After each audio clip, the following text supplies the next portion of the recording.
And I realized if I go home today, I'm going to kill myself. So I checked in myself to Aga Khan. I got out of the car, I got out of a board meeting, I got a cab, and I checked in myself to the Aga Khan. Triage, went in through everything. Then I said, I want to see a psychologist. I saw the doctor who's a GP.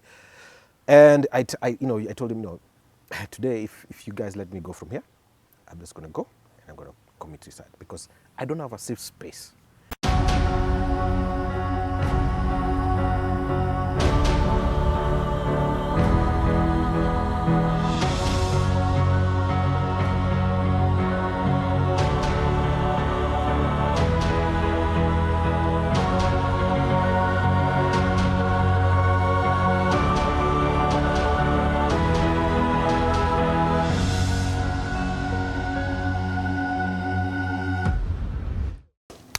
Well, a very, very warm welcome to the Goldmine Show. Absolutely, as always, just to bring this show to you. We see you as a goldmine. We see the greatness in you, and we will never tire just to keep reminding you and to call out the greatness that is on the inside of you. Follow us on the Goldmine Show on Facebook, on Instagram, as well as on YouTube. Man, I'm so excited about today's show because life is difficult and life deals with us the way it does deal with us. And sometimes we take a bad, we take a blow, and we take all of these things. But we've got to keep reminding you that then no matter what life hands at you, you've got to keep on going. And today's guest is particularly passionate about speaking this, and especially to the men. I don't know whether it's because the ladies have got many forums that they talk their stuff, but we've got a man passionate about the men's wellness, and we're going to discuss this wellness going all the way to mental wellness and everything in between. He's going to tell us more. He's going to tell us the why and all of that, man.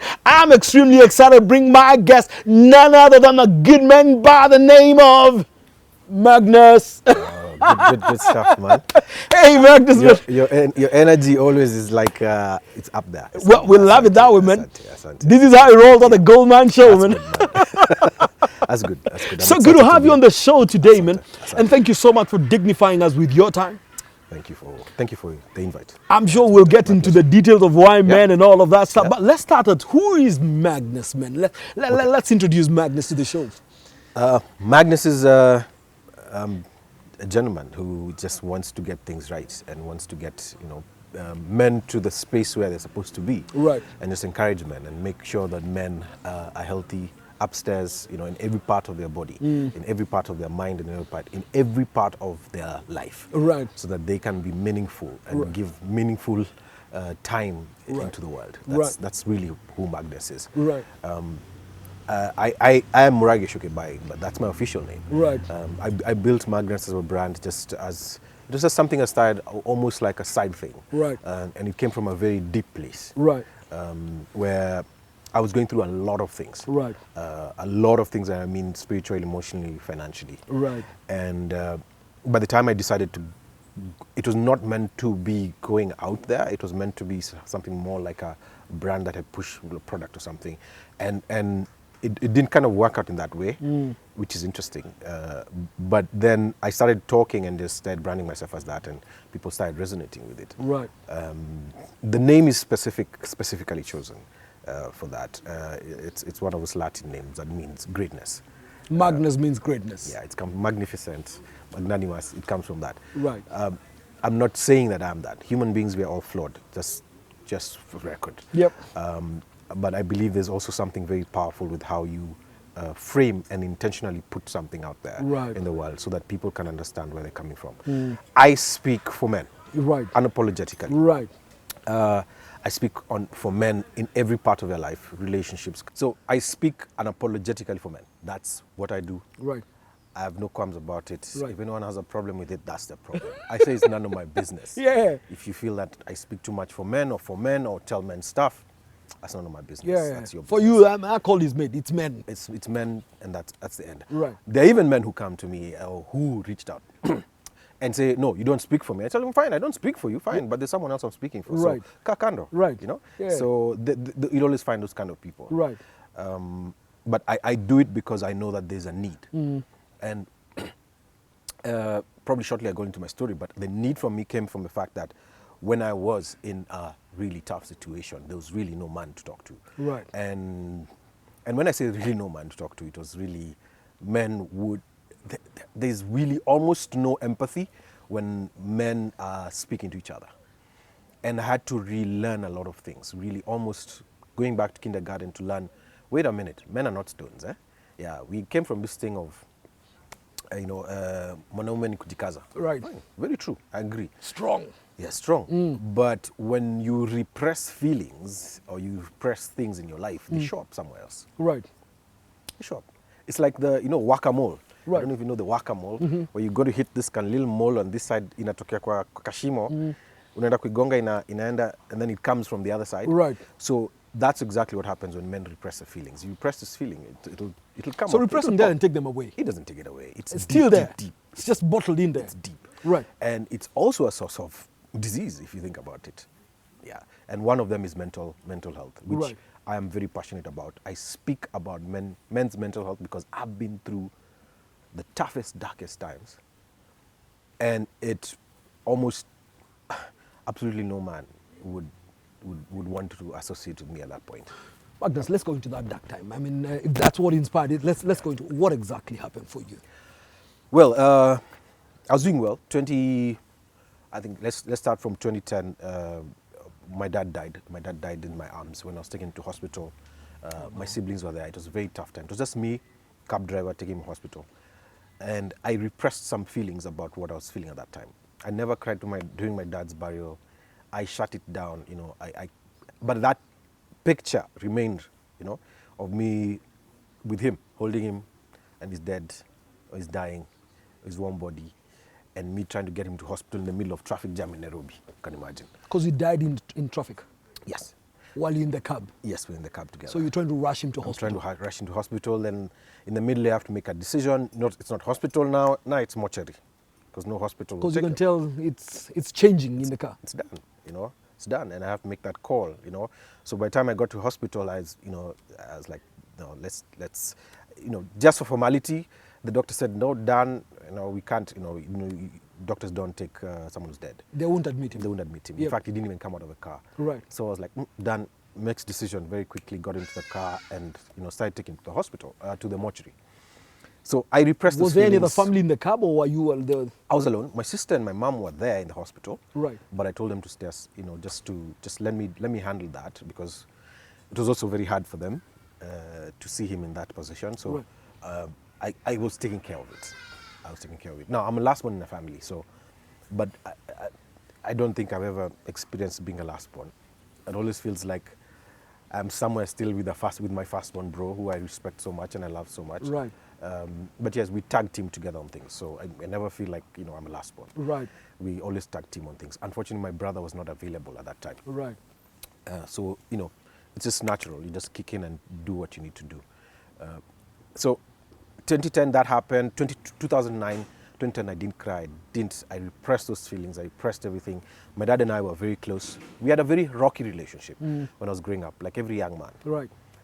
But we made up when we were, late 20s, 30s, and we were very close. And my dad was one of my big mentors. My dad was a gentleman, very structured, very well. He carried himself very well. He was a very trustworthy man, a man of integrity, I would say. Right. And it really dulled me after he passed on, because we had started bonding. I'd started getting a lot of mentorship from him. Right. It's very important to get mentorship Right. from an older man who shows you what to Right. do, especially in relationships, especially in business, especially in career. For his mistakes that he's made, he tells you don't do this. And he's sharing that do with this. you openly. Yes, openly. And we Right. had really gotten that space. And Right. that day, I was going to see him. That particular day, and we're going to discuss some land that he had and some issues that were happening, just the usual. And that left me almost, now what's going to happen with all this? So it's not like he was sick. He was sick. He was sick, but very quick, almost 2 weeks, and it was he was gone. So 2010, I really struggled, with that. I repressed those feelings. They say men don't cry. I mean, I didn't think about it. So looking back at that moment, is it that you didn't break, or were you just trying to play strong? What exactly were those feelings and emotions playing then? Being strong, like every man should. Being strong, just hold it down, make sure, you do what you're supposed to do to get things moving, make the right decisions, tough decisions, take him to the mortuary, get him done, get him sorted out, move from there. Those are the things, you need to do. But at the same time, I really repressed a lot of things. Right.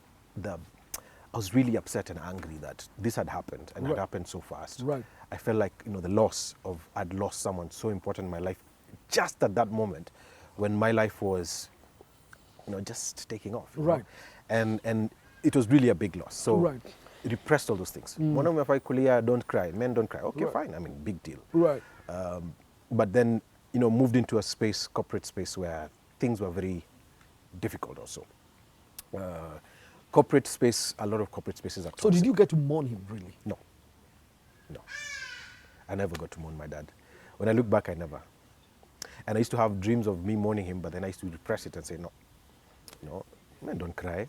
Really, why should you cry? He's gone, so that happened. Then, I got into a really tough work environment. It was good. Then, things just started becoming tougher and tougher. Corporate workspaces tend to be very toxic, especially when they push continually all about productivity.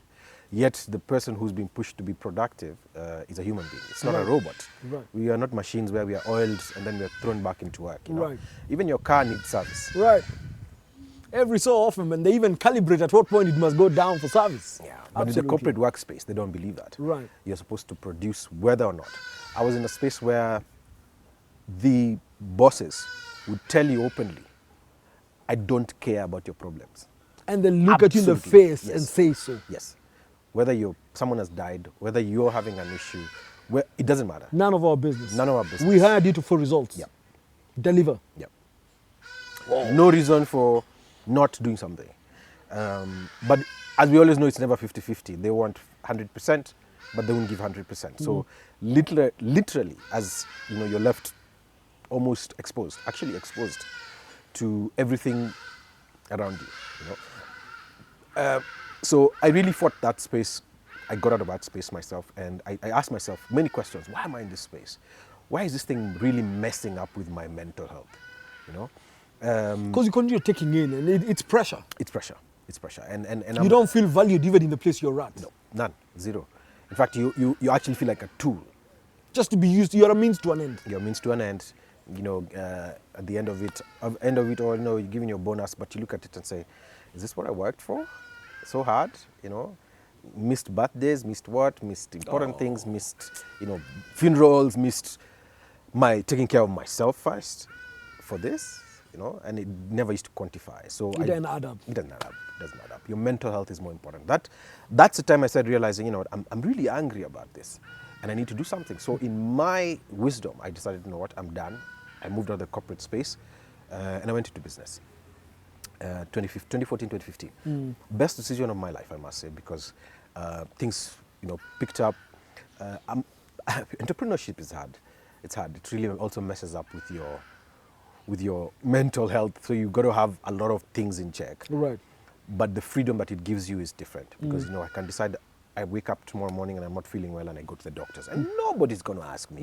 Nobody's going to tell me they don't care. I can take a day break. At least you don't hear those words of I don't care anymore. I don't care. I don't hear those words anymore. Right. And it's a relief. Right. As much as, you'll put in a lot of work. Yep.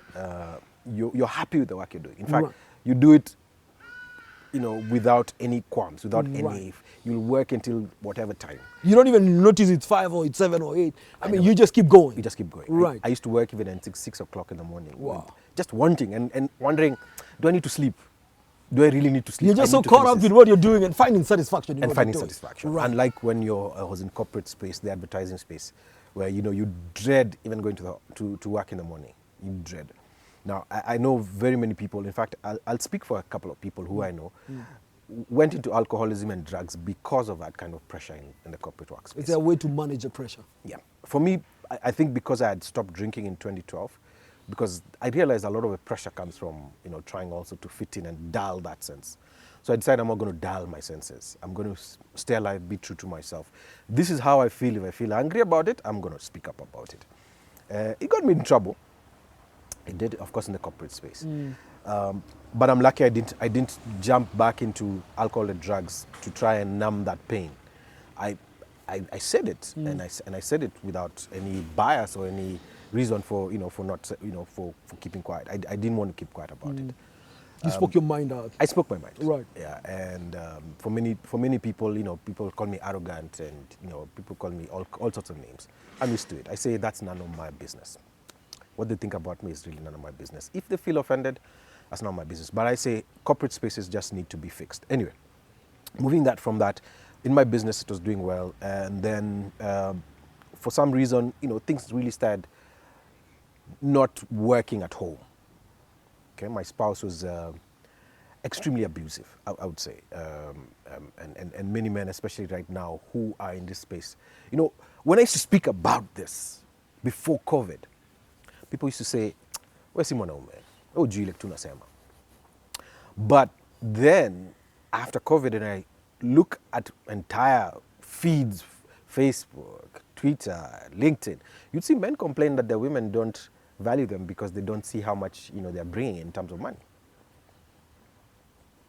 And now is when I say I don't want to be justified about it, but that's the truth. So it did happen. 2015 was really tough. So there's a lot of emotional abuse. 2016 I started saying, what, I really upped the ante on my work. I used to work really crazy hours. I spread my risks a bit into different businesses. And yeah, things started working out. I was a partner in a business that owned real estate, a mall, which was nice. I'd put in quite a bit of my savings into that. I could see that as a retirement plan, actually. It was very good. Because the returns after probably about 7-10 years would be very, very good, which was straight into right now my 40s, late 40s. I put some money in an investment business. This was short-term business. We were just when Bitcoin was less than $100. Okay, You jumped in. And we're trying to do. We're actually doing some investment business, very legit, because there was not much legislation in it. In fact, there was no legislation. We were really just using what the integrity that we had, number one, as partners, because I had 3 partners, and we were building something from it. And we had some good people who invested in us and who believed in us. These 2 businesses at the same time in 2017, they just crashed. For many reasons. Some were really beyond our control. Political situation, I think we all know what 2017 was like. Banks were not giving more money, so it was really hard to continue that mall that we were building. So that stopped for a while. Bank wants their money. That became continued pressure because you're paying money on a loan that project. you're not making. Yeah, stalled project. Right. And we had got to right at the foundation stage. We had done the foundation, and now we're at the slab stage. So it was really heartbreaking. Was that here in Nairobi? Yeah, in Ngong. Right. It was really heartbreaking to kind of think we had done all the hard work. When we are here, And just getting the foundation already has sunk in quite an amount. I'd sunk in probably about 13-15 million in there. So just in the foundation. So we were now going up, and the bank tells you they don't want that. They won't give you any more money. They won't advance anything. The political situation. And now on top of that, they want their money So were they negating from what you had already signed as an offer? Yes, they were. They felt they would not put any more money in. They wouldn't put any more money into it. And we had really projected everything. But some of those risks you can't really. It doesn't matter how much risk assessment you do. And they just backed off because of the political risk, or what? Backed off, yeah. And of course, the way things were going, the interest rates, that was just, they wouldn't take that. They didn't want to take that risk anymore. Right. I think it was a bad decision because if we did it then they would have recovered by now. Yeah. We wouldn't be struggling with them. Anyway, business is business. I never take it personal. So that went down, so that stalled. Then at the same time, probably less than a year, 6 months probably down the line, the investment we had with these other partners that put in quite a bit of money also into, we lost $200,000, 20 million. Actually, one of the partners defrauded the company, out of everything, the entire capital. It was really it was almost like, you leave this week and the next week you come back and there's absolutely nothing, that's happened. And that started taking a toll on me. And at home, the ex-wife was really nasty. She was really abusive. Out of everything that I'd done before, that didn't really matter. Yeah. And I look back and I just say, okay, that's how men are treated, really. And like I said again, I saw it during COVID. When I used to speak about it, I'm told, people used to ignore me. But during COVID is when now men have seen the real situation as it is, because more men started having those same issues. Right. Not that those issues were never there, or I'm unique. It became a bit more pronounced. It became more pronounced because Right. more men who you know directly Right. are now struggling with the same issue. Right. Finances is a problem now. All of a sudden, People are losing jobs. people are losing jobs. Right. You're being treated like trash at home. Right. You're not being talked to. In fact, you're actually being kicked out of the house that you actually parent in. Right. That took a toll on me. And I think mainstream media also started covering some of these issues. Mainstream media started covering it. Of course, people started posting it on their Facebook pages. Right. It should be shared. So, Right. and even before mainstream media. So I wouldn't even give mainstream media the benefit, Right. because they repress those stories. Right. They go for political stories that make sense for them. Anyway, Right.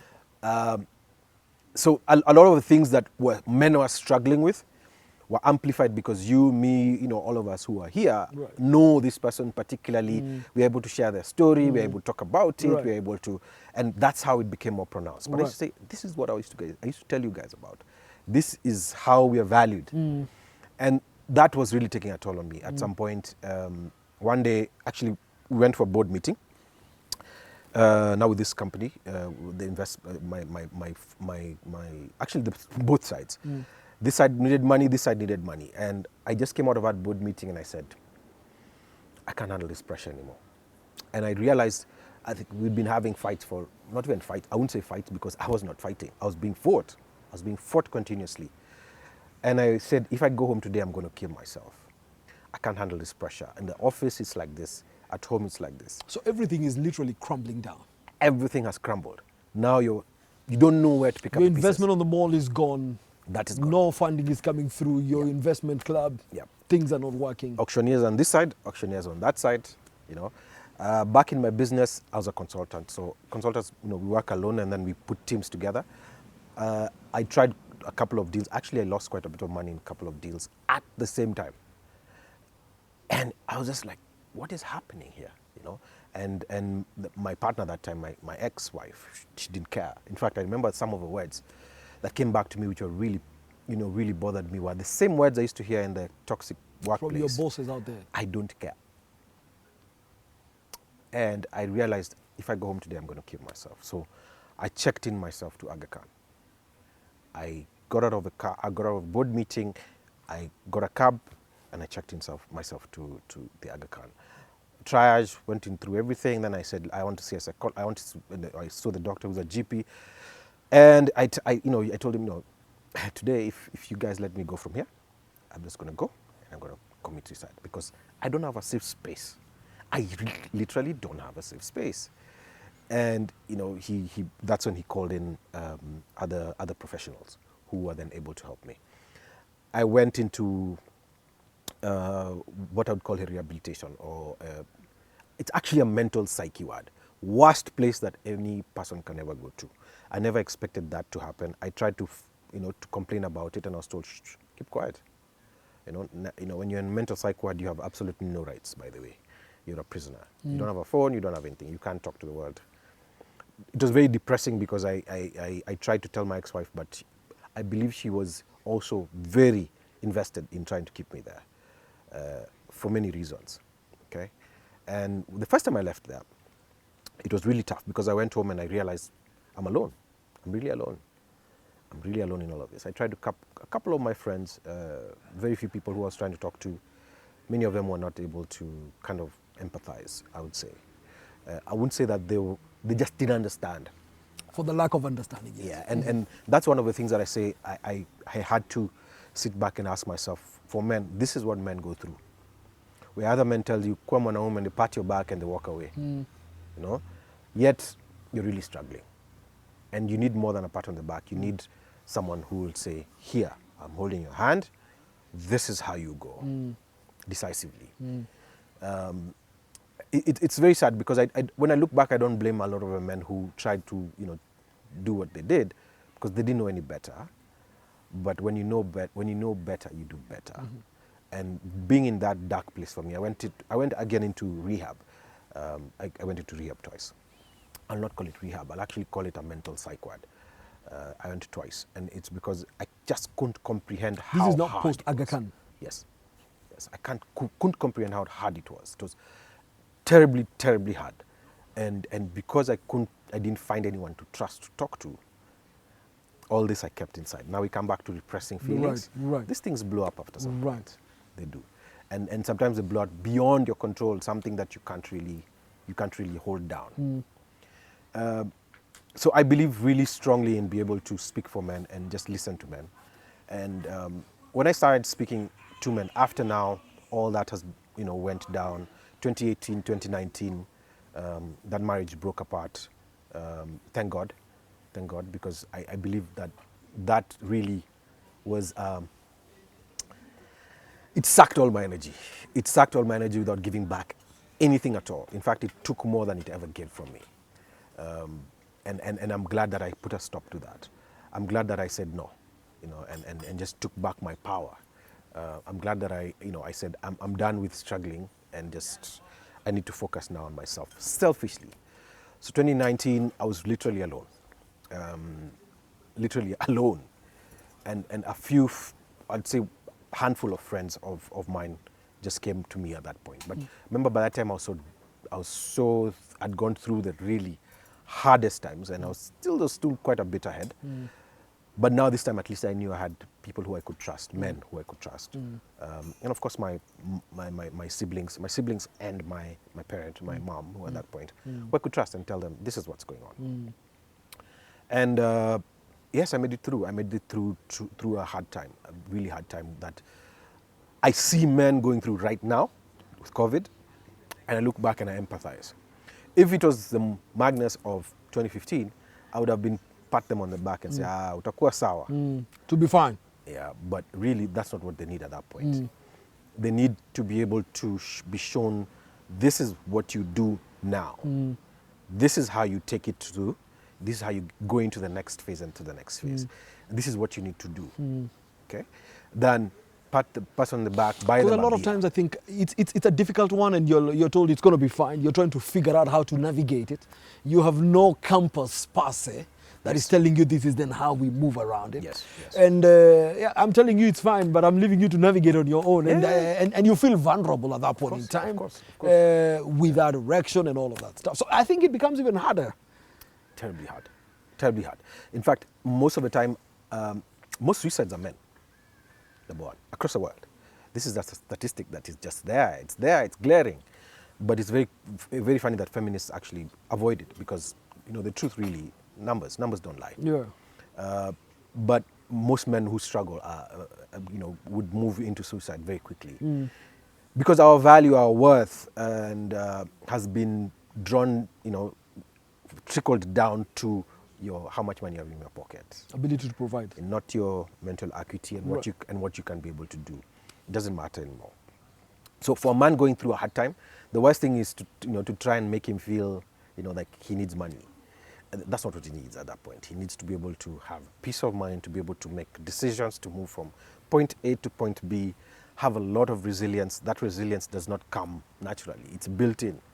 People have to speak into your life. People have to hold your hand. People have to help you to move from place to place. And I'm not talking about one person. I'm talking about a bunch of men. And that's why I really advocate right now for men to move from the part of where they just go to a bar to drink and talk about women, and just frivolous things, to sit. Yes, even if we do have I don't have social drink like that, but you do have a sitting. Let's talk serious things. Let's talk about how this is affecting us, me and you. What you feel about the current situation, the COVID situation, about joblessness, about the business, how hard business is. What are we doing to move each other, to empower each other to the next space? Now, women have done it for 20 years, by the way, with the women empowerment thing. But men, we've not. That is such a big problem for all of us, that if we don't see it, we are going to end up at some point, again, the suicide numbers are only going to go up. They're not going to become less, right? I see men saying, I was told this, Thinking of suicide is weak. I said, it's the strongest thing you can ever think of. Let me end my life. It is the strongest thing. It's a negative thing, but it's the strongest thing, because by the time someone gets there, it's almost too, I'm done. And for That's you, a because hard when you decision. got there, I got there. how did you manage to hold it without getting there? One thing is God. I will never say it was my strength. I was always religious, brought up in a religious background. Well, I would say faith, not religion. And I trusted God to be able to help me. So I prayed. I also didn't just pray, I did the work. I read what I needed to read about the situation that I was in. Why was I feeling the way I was feeling? Why do most men commit suicide? What is important for a man? What should I start thinking about in terms of my value? How do I find this thing, this purpose? Or because I believe I'd already found my purpose. How do I build on it? How do I move this to the next stage? How do I trust? How do I have resilience? There's so much that I had to really endure on my own, really. Trial and error. And also block out. Because a lot of things that men go through, most people don't care about men, even men themselves. Let's admit. Most people don't care about men. I said, I'm not going to be that man. I'm going to be the man who takes, I think about what I've gone through and say, do I want another man to go through that? I had the privilege of walking to Aga Khan. There's a man who doesn't have that privilege. He doesn't have that life cover or the health cover. I had the privilege of walking to Aga Khan and seeing the best doctors. Other men don't have. So what, were they there for treating you for depression, or what exactly were they rehabilitating you for? Yes, depression, but that was not the first diagnosis. Right. But deep down inside, I knew. I knew this is something that is deeper than what they were telling me, than all the prescriptions I was getting. So yes, it was depression, and it was deep depression. Because of the repressed feelings on the inside. Repressed feelings. Right. Really, really repressed feelings, and just not to be able to speak out about things that are happening, the abuse happening at home. Being able to just speak out and just get someone to mentor, and just speak out too, especially without the judgment. And this has been a challenge for men. For me, I have felt it. I have really felt it. I've bore the brunt of it. And I say, Dennis, today you come to me and tell me you have an issue. Yeah. Whichever way I can, I wouldn't let that go. Because I know not everyone is as strong to go through the trenches and the dark times. And I don't know what your destiny is. But I just feel it's my specific calling to have gone through that, to understand and to be empathetic. I never used to be so empathetic. Probably I never really understood what it really means to be empathetic to a man. And that's why I say I'm very biased towards the men's side and men's mental wellness and health, and advocate that as a champion, because for women it's acceptable. Women will join in chamas and groups and they'll talk, and it's okay. But men, we're not supposed to talk about it. Let's sit and talk about, let's tukunywe, tukule nyama, but let's not talk about these things. And I mean, it's interesting that you go there, because today when we think about it, I mean, we have many hideaways and we are seeing many things. Guys are out there in pubs, for example. We are seeing a lot of murder cases. We are seeing a lot of suicide cases. I mean, watching news nowadays has become depressing. Yes. Oh, yeah. And the kind of stuff we're seeing is just depressive. Yeah.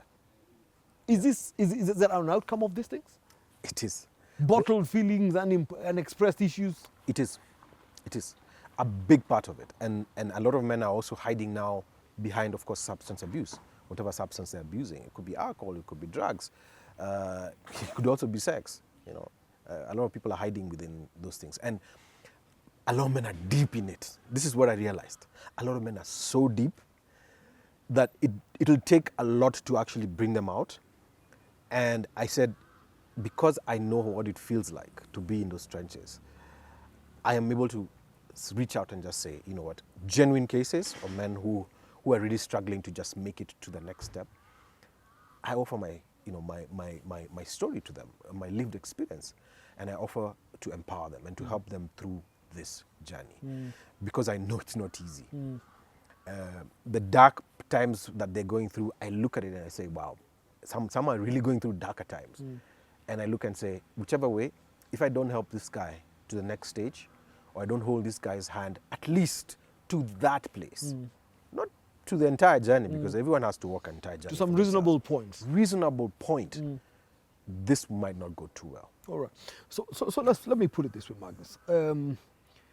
A lot of times, people going through mental issues don't even realize they're going through them until it's difficult. Yeah. Until we start seeing them behaving abnormally. Yeah. And probably, what are some of those early warning signs that's really, I am going through a rough patch, greater than I can handle, and one that requires someone to walk with me?